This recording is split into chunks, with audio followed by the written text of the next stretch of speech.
friends आज ਅਸੀਂ ਕਰਾਂਗੇ colour change in colour when we heat ਦਾ ਆਇਰਨ ਕਿਉਂ ਚੇਂजेस ਆਉਂਦੀਆਂ ਨੇ ਕਹਿੰਦੇ ਜਦੋਂ ਅਸੀਂ ਆਇਰਨ ਨੂੰ ਹੀਟ ਕਰਦੇ ਹਾਂ ਤਾਂ ਸਭ ਤੋਂ ਪਹਿਲਾਂ ਉਹ ਰੈੱਡ ਕਲਰ ਚ ਚੇਂਜ ਹੁੰਦਾ ਹੈ ਰੈੱਡ ਤੋਂ ਬਾਅਦ ਕਿਹੜਾ ਚੇਂਜ ਆਏਗਾ bright orange yellow finally it begins to with white light and blue light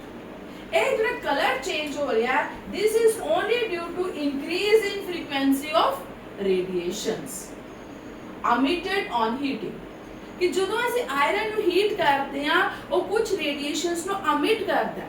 ਕਿਹੜੀ ਫ੍ਰੀਕੁਐਂਸੀ ਦੇ ਰੇਡੀਏਸ਼ਨਸ ਅਮਿਟ ਕਰਦਾ ਹੈ ਉਹਦੇ ਅਕੋਰਡਿੰਗ ਸਾਨੂੰ ਕਲਰ ਦਿਖਾਈ ਦਿੰਦਾ ਹੈ ਸਟਾਰਟਿੰਗ ਦੇ ਵਿੱਚ ਲੋ ਫ੍ਰੀਕੁਐਂਸੀ ਦੀਆਂ ਰੇਡੀਏਸ਼ਨਸ ਅਮਿਟ ਕਰਦਾ ਹੈ ਤੇ ਰੈੱਡ ਕਲਰ ਦੀ ਜਿਹੜੀ ਫ੍ਰੀਕੁਐਂਸੀ ਆ ਉਹ ਲੋ ਹੁੰਦੀ ਹੈ that's why it's colour is red